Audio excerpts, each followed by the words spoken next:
क्या आपकी पार्टी की एक कांस्टेंट चिंता रहती है कि जिनको हम मुख्यमंत्री बना रहे हैं, उप मुख्यमंत्री बना रहे हैं, उनकी एंटी इनकम्बेंसी न ले डूबे?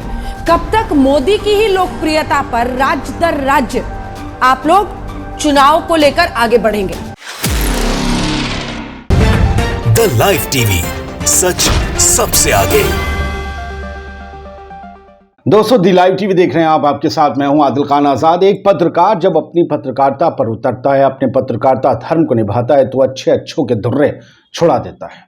और अगर सत्ता पक्ष का कोई नेता, कोई प्रवक्ता उसके सामने बैठा हो और वो आज की तारीख में सत्ता पक्ष वाले से सवाल करने लगे, तो प्रवक्ता सत्ता पक्ष का ये सोचने लगता है, यार ये तो question he out of course हो गया। मास्टर जी ने तो कहा था, या मास्टर जी से तो उम्मीद नहीं थी कि ये सवाल हमसे पूछेंगे, लेकिन पूछ लिया गया। अंजना ओम कश्यप आज तक की एक ऐसी एंकर हैं जो बहुत तेज तर्रार मानी जाती हैं। उन पर तरह तरह के इल्ज़ाम लगते हैं कि वो विपक्ष से सवाल उठाती हैं, लेकिन आए बगाए अब पिछले कुछ महीनों में देखने को मिला है कि वो सत्ता पक्ष से भी बड़े तीखे सवाल कर रही हैं, जिसके बारे में जवाब देते वक्त बगले छाटने लगते हैं सत्ता पक्ष यानी भारतीय जनता पार्टी के प्रवक्ता और नेता। अब एक डिबेट चल रही थी आज तक पर, उसमें संजय सिंह राज्यसभा सांसद आम आदमी पार्टी और सुधांशु त्रिवेदी प्रखर प्रवक्ता भारतीय जनता पार्टी के बैठे थे। तो अंजना ओम कश्यप ने गुजरात के पटल पर यह सवाल पूछ लिया कि आप लोग किसी को मुख्यमंत्री बनाते हैं और फिर मिड टर्म में उसे हटाकर कोई दूसरा मुख्यमंत्री और मंत्री बैठा देते हैं उस पूरे राज्य में, क्या इससे एंटी इनकम्बेंसी कम हो जाती है? और क्या उनके चेहरे पर भारतीय जनता पार्टी में दमखम नहीं है कि वो चुनाव लड़ लें? सिर्फ प्रधानमंत्री मोदी का ही चेहरा है जिस पर चुनाव लड़के वोट पाए जा सकते हैं, यानी अगर मोदी नहीं हो तो क्या बीजेपी खत्म समझी जाए? सोचिए, जब ऐसा सवाल कर लिया जाए अंजना ओम कश्यप की तरफ से, तो सुधांशु त्रिवेदी कैसे जवाब देते हैं, वो बड़ा दिलचस्प होता है। लेकिन अंजना का तेवर जरा देखिए। क्या आपकी पार्टी की एक कांस्टेंट चिंता रहती है कि जिनको हम मुख्यमंत्री बना रहे हैं, उप मुख्यमंत्री बना रहे हैं, उनकी एंटी इनकम्बेंसी न ले डूबे? कब तक मोदी की ही लोकप्रियता पर राज्य दर राज्य आप लोग चुनाव को लेकर आगे बढ़ेंगे? सीधा सवाल है सर आपसे। अब इसके बाद जो है वो सुधांशु त्रिवेदी इस सवाल के बाद अटक गए, कहने लगे कि चलिए आपने माना तो कि प्रधानमंत्री की इतनी लोकप्रियता है हमारे कि उनके चेहरे पर चुनाव लड़के वोट हासिल किए जा सकते हैं, लेकिन क्या सुधांशु त्रिवेदी ये जवाब दे सकते थे कि उनके पार्टी के अन्य नेता भी उतनी हैसियत रखते हैं जितने मोदी? ऐसा लग रहा है कि सुधांशु त्रिवेदी इस बात को खुद चरितार्थ कर रहे हैं कि वन मैन आर्मी रह गई है बीजेपी। अगर मोदी नहीं है, मोदी को माइनस कर दिया जाए और अमित शाह को माइनस कर दिया जाए, तो बीजेपी आज की तारीख में सत्ता नहीं पा सकती किसी राज्य या केंद्र किसी में भी। सुधांशु त्रिवेदी इस बात को ऐसे कबूल कर रहे थे जैसे ये प्रधानमंत्री के लिए एक तमगा है, लेकिन अगर देखना जाए तो ये एक बहुत बड़ी विचारशील बात हो सकती है। इस पर गहन मंथन किया जा सकता है कि क्या आज भारतीय जनता पार्टी जो अपने कैडर, अपने कहते हैं अपनी नीतियों की वजह से जानी जाती थी, वो सिर्फ एक या दो आदमियों की वजह से जानी जा रही है। वो उसकी छवि धूमिल हो गई जो अटल बिहारी वाजपेयी और लाल कृष्ण आडवाणी के नेतृत्व के वक्त हुआ करती थी। अब सिर्फ मोदी हैं और मोदी के अलावा और कोई नहीं है। इसीलिए विजय रूपाणी को रात में एक फोन जाता है और गुजरात के मुख्यमंत्री पद से वो सुबह को इस्तीफा दे देते हैं। भूपेंद्र पटेल सीएम बना दिए जाते हैं। किसी को पता भी नहीं होता है कि ये आदमी अब अगला सीएम होगा और सुबह में उसका नाम घोषित हो जाता है। तो क्या पार्टी ऐसे ही चलेगी? पता नहीं। अब इसके बाद अंजना ओम कश्यप ने बीच में खुद इंटरप्ट किया सुधांशु त्रिवेदी, जब वो कह रहे थे प्रधानमंत्री हमारा जो है वो वाकई सबसे मजबूत चेहरा है, उनके दम पर वोट मिलते हैं।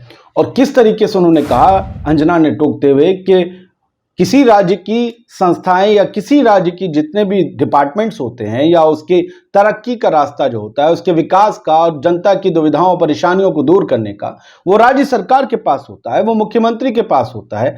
मुख्यमंत्री कब कौन बदल जाएगा आपके यहाँ पता नहीं चलता है, और मुख्यमंत्री क्या कोई पावर नहीं रखता है? बीच में इंटरप्ट करते हुए अंजना को एक बार फिर से सुनिए। इसके लिए तो खैर मैं, लेकिन प्रभु राज्य को तो मुख्यमंत्री कोई और मिलता है ना। चेहरा आप लड़ते सर, चुनाव लड़ते हैं आप मोदी जी के चेहरे पर, लेकिन एडमिनिस्ट्रेशन और राज्य कौन चलाता है? राज्य को तो मुख्यमंत्री मिलता है ना सर। तो अंजना ओम कश्यप के तेवर ये बता रहे हैं कि हवाओं के रुख कहीं पलट रहे हैं। अंजना ओम कश्यप वैसे भी अपने तेवरों के लिए जाने जाने वाली एंकर हैं, और उनके तेवर अभी हाल ही में ऐसे देखने को मिले हैं, ऐसा नहीं है।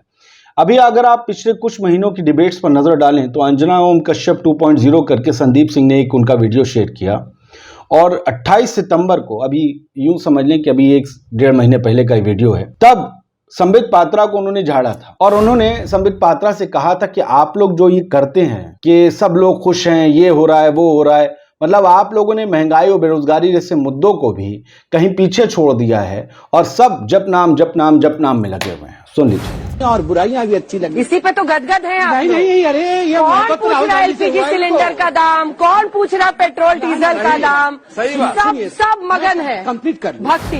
तो आपने सुना किस तरीके से महंगाई के मुद्दे पर जब वो खींचने लगी संबित पात्रा को, संबित पात्रा कह रहे थे कि जी नहीं नहीं सब लोग जो है वो खुश हैं, ये वो। उन्होंने कहा कौन आप लोग जो है महंगाई पर आप लोग कहाँ डिबेट करते हैं, बिल्कुल भाग जाते हैं। अब देखिए इससे पहले भी उन्होंने सुधांशु त्रिवेदी को जो खींचा था, सिर्फ आज नहीं खींचा। डॉक्टर साइको सैया कुछ हैं भैया, ये लिखते हैं सितंबर 11, 2022 को कि अंजना ओम कश्यप ने बीजेपी प्रवक्ता सुधांशु त्रिवेदी को शायद पहली बार सच का आईना दिखाया है, पर ऐसा कैसे हो गया? क्योंकि तब वो ये कह रही थी कि आप लोग मुद्दों से भाग जाते हैं या मुद्दों को मोल्ड कर। वो ये कह रही थी अंजना सुधांशु त्रिवेदी से कि ये आप ही लोगों के अंदर कला है, भारतीय जनता पार्टी के लोगों के अंदर, और उन्हीं के अंदर ये मादा है कि वो महंगाई के मुद्दे पर भी जनता जो ऑडियंस जो बैठी है उस शो में उससे तालियां बजवा लेते हैं।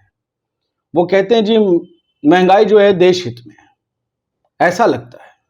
देखिए सुनिए अंजना क्या कहती है। मुझे बोलना पड़ेगा। एक सेकंड मैम, गजब का जादू। क्यों? महंगाई के मुद्दे पर भी आप ताली बटोर लेते हैं। ये हुनर है, यकीन मानिए। ये हुनर नहीं है। जो एक्स्ट्रा पैसे जनता दे रही है ये इनका योगदान है, महंगाई नहीं है देश। जी नहीं, मैं योगदान है महंगाई, हुनर नहीं, मैं दूसरी है बात कि कहता नहीं हूं। है?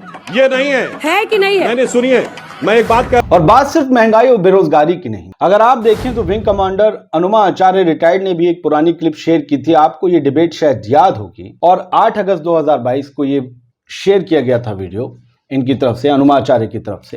तब ये डिबेट एक दिन पहले हुई थी। आज जो हाल है, केंद्रीय एजेंसियां जिस तरीके से विपक्ष के नेताओं पर रेड डाल रही हैं, चाहे ईडी हो, चाहे सीबीआई हो, चाहे आईटी हो, उसको लेकर तमाम तरह के सवाल उठ रहे हैं। और सब में एक सवाल ये उठता है हमेशा बीच में, क्या इन केंद्रीय एजेंसियों को जो मोदी सरकार के अंडर आती हैं उन्हें सिर्फ विपक्ष के नेता दिखते हैं?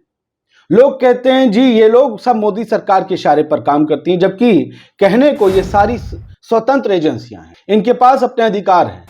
लेकिन क्यों इन अधिकारों का इस्तेमाल कभी भी किसी भाजपा के नेता, विधायक, मंत्री, सांसद के खिलाफ नहीं होता, सिर्फ विपक्ष के नेताओं के खिलाफ होता है, विपक्ष के सांसद और विधायकों के खिलाफ होता है? तो सवाल क्या लाजिम नहीं होता? और यही लाजिम सवाल अंजना ओम कश्यप ने सुधांशु त्रिवेदी से, माफ कीजिएगा, संबित पात्रा से भी उठाया था अपनी डिबेट में। सुनिए, याद कीजिए, अंजना के वो तेवर भी सुनने लायक थे। ईडी को एक भी बीजेपी का नेता नहीं मिलता है। सारी कार्रवाइयां पुराने दशकों पुराने मामले में अन्य नेताओं पर ही चल रहे हैं, अन्य पार्टियों के। क्यों ना कहे चोर की दाढ़ी में तिनका है, क्यों ना कहे दाल में कुछ काला है। तो अंजना को आप सुन रहे हैं उनके तेवर, वो यही कहती हैं कि ईडी जितनी भी केंद्रीय एजेंसियां हैं ये सब भाजपा वालों के नहीं बल्कि विपक्ष वालों के यहाँ छापे डालती हैं। लेकिन जैसे ही वो विपक्ष के नेता भाजपा ज्वाइन कर लेते हैं तो ईडी और सीबीआई बिल्कुल सो जाते हैं, कोई छापा नहीं डलता, उनको कोई उनमें कोई गलत नहीं दिखाई देता। तब लोग यही कहते हैं भाजपा के पास एक ऐसी शानदार वॉशिंग मशीन है जिसमें सभी के पाप धुल जाते हैं। सोचिए, अंजना ओम कश्यप के ऊपर गोदी मीडिया होने का इल्जाम लगता है, लेकिन अगर आप उनकी डिबेट्स को ध्यान से सुने तो आए बगाए वो जनता के मुद्दों के सवाल जो जनता के जहन में उमड़ते हैं उसे उठाती हैं, और आजकल कुछ ज्यादा उठा रही हैं। इसी की वजह से मैंने कहा क्या हवाओं का रुख बदल रहा है, क्योंकि अभी उत्साह नहीं है गुजरात और हिमाचल के चुनाव को लेकर मीडिया के उस वर्ग में जो सिर्फ चरण पादुका उठाने में लगा रहता है सत्ता पक्ष की, ये कहा जाता है। उत्साह नहीं है, उन्हें डर है, खदशा है कि कहीं शायद दोनों राज्यों में सत्ता को खतरा है, बीजेपी की जो सत्ता है शायद वापस नहीं आएगी, इस बार परिवर्तन देखने को मिलेगा। लेकिन सबका फोकस गुजरात पर है, और गुजरात की बात आज डिबेट में लेकर बैठी थी। उन्होंने पूछा था, रूपाणी जी को हटाया गया, टिकट दिया नहीं गया, रातों रात मुख्यमंत्री बदल गया, अब किस मुख्यमंत्री के आप चेहरे पर क्यों नहीं चुनाव लड़ रहे हैं जिसे बदल दिया गया था, जिसे अच्छा बताया गया था, जिसके काम करने के स्टाइल पर यकीन किया गया था? क्यों मोदी ही पोस्टर बॉय होंगे? क्यों उस स्टेट का जो चेहरा है, जो मुख्यमंत्री है, उसे आगे नहीं किया जाता? क्या बीजेपी के पास चेहरों पर यकीन करने का न मौसम बचा न वक्त, या फिर जो चेहरे पेश किए जाते हैं वो सिर्फ डमी मात्र होते हैं? असल में मोदी और शाही हर राज्य की, बीजेपी शासित राज्य की सत्ता चला रहे हैं। ये सवाल तो उठना लाजमी है। ये एपिसोड अगर आपको पसंद आया हो तो कमेंट बॉक्स में जरूर बताइए। जय हिंद। द लाइव टीवी, सच सबसे आगे।